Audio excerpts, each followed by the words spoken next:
there has been this massive fucking media firestorm about illegal immigrants being separated from their children. And I've been thinking about making videos for quite a while now. And this latest controversy, I guess you could say, broke the camel's back, because it's just been a total shit show from both sides. And I think it's a great example of how the political system and even discussion of politics has degenerated so much in America. This narrative, like pretty much all the narratives the left has on just about anything, like gun control, the crisis in Syria, and healthcare, seems to be more designed for preventing discussion from taking place than it is for finding a solution. Unlike the left, whose main concern is shouting Nazi and LARPing as revolutionaries against the non-existent fucking Darth Volta Hitler, the right is actually trying to solve this problem. But alas, what do we have here? Schumer rejects GOP proposal to address border crisis. Now that one just fucking comes out in the left field, doesn't it? Who would have thought the Democrats don't give a shit about any of the crap they're trying to force onto the rest of us? And the more you read this, the more predictable it gets. There are so many obstacles to legislation, and when the president can just do it with his pen, it makes no sense. Legislation is not the only way to go when it's so easy for the president just to sign it. So in other words, executive orders are okay as long as I agree with them. The article goes on to say Schumer's opposition to a legislative fix means there likely won't be a quick end to the emotional images of immigrant children being separated from their families unless Trump backs down and reverses his zero-tolerance policy. Well, that just fucking sums it up, doesn't it? They care so much about children and keeping them with their parents, but as soon as legislation comes along, they just can't seem to work together on it. How funny is that? It's so funny. It's almost as if they don't give a shit about anything besides themselves. Now let's look at Rachel Maddow, and her Oscar-winning performance. This is incredible. Trump administration officials have been sending babies and other young children. Hold on. To at least 3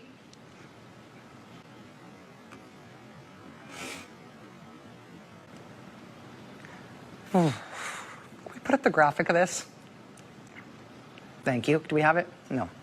3 tender age shelters in South Texas. Lawyers and medical providers. I think I'm gonna have to hand this off. Yeah. Sorry. That does it for us tonight. We'll see you again tomorrow. Now it is time for the last word. Fucking wow. Best performance of the year, 10 out of 10. I think her crying at this is like a fantastic example of just how the left really thinks about things. Just for argument's sake, I'll pretend her tears are legitimate. Instead of thinking about the situation for a few seconds, she immediately jumps to this dystopian concentration camp-esque nightmare. When if you just think about it for just 5 seconds, wouldn't it make more sense that very young children are put into care facilities instead of being housed with their parents who are in detention centers for adults going through the process of being deported? If you see a headline that says something like, infants separated from their parents at the border, just don't respond immediately with emotion. Just think about it for a few seconds. Just a few seconds is all it takes. Even if you are legitimately super broken up about this, the more emotional you are going to get about these issues, the less you're going to be open to a discussion about them. It's not good to get so overly emotional about something that you're incapable of having any rational discussion about it. But that is literally the entire world of the left at this point. Now the left just loves to cry and show all these emotions when they're talking about guns and healthcare and the poor migrant children in the camps. But what they never cried about are the thousands of bombs Obama dropped in the Middle East, which resulted in the death of countless innocent civilians. Or when Obama, Hillary, and the rest of the Democratic Party were beating their war drums at Syria, Russia, and China. So forgive me for being skeptical when it comes to the morality of these people. But at the end of the day, and it is very sad that these kids are being separated from their parents, no doubt, but they have no solutions, and their only solutions are extreme solutions, and extreme solutions might as well be no solutions. Now let's look at this fucking NPR shill, Hina Hosa, whatever the fuck her name is. Cannot do is to label a person illegal. And the reason why I say this is not because I learned it from some radical Latino or Latina studies professor. Oh boy, I wonder what she's about to reference. When I was a college student, I learned it from Elie Oh, Wiesel, there it is. who survived the Holocaust, who said, you know what?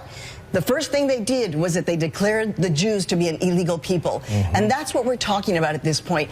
This is real fear. When I was looking... Oh yeah, the Nazis, bro. The Nazis are back, guys. We gotta stop them. You fucking read a Harry Potter book, and you know the Nazis were, like, bad and stuff, so, you know, everything in the world has to be filtered through those two lenses. To just claim that these policies are fascist or they're Nazi-esque or whatever, it's good to provide some evidence. If you had any knowledge about the history of Nazi Germany and the uprising of Nazis within German politics, you wouldn't be saying this completely retarded shit that does nothing but demean the evil that the Nazis did. They are comparing a policy that temporarily separates parents from children so the parents can be processed and then reunites the children with their families when they are deported. If you think this is in any way related to a Nazi policy, it's because you are fucking stupid. If you arrest people that have kids, the kids have to be moved into a separate facility. It's the law. This article by ABC7 News is top-tier journalism. You could tell by the way it contradicts itself within mere paragraphs. There is no law requiring families to be separated at the border, despite comments last month from Attorney General Jeff Sessions stating that those entering illegally with a child would be separated as required by law.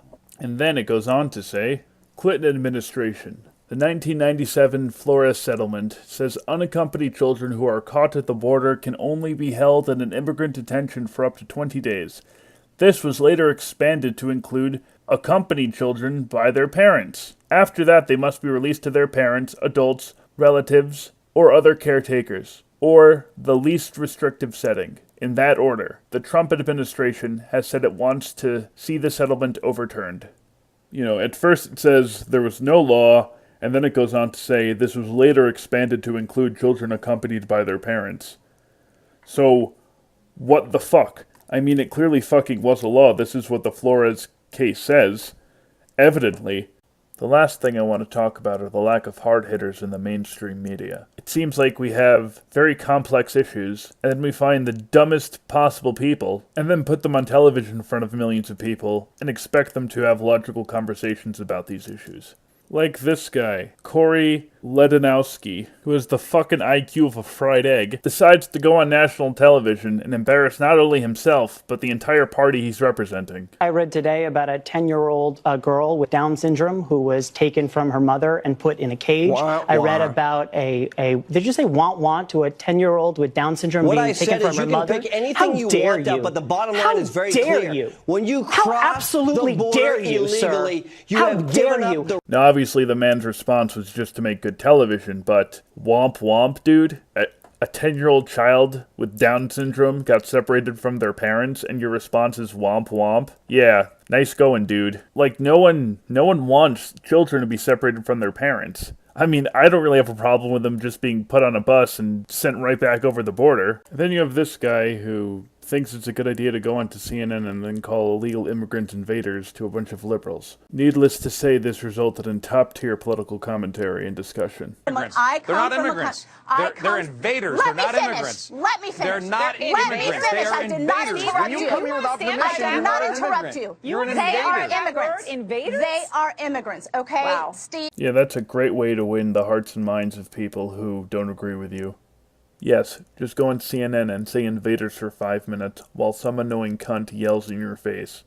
Great. I can't imagine why politics in America are so dysfunctional. Anyway, guys, that just about wraps up my video. If you enjoyed this video, hit the like button, hit the subscribe button. Let me know in the comment section if there's anything you'd like me to make a video about. Well, hopefully I'll see you soon, and thanks for watching.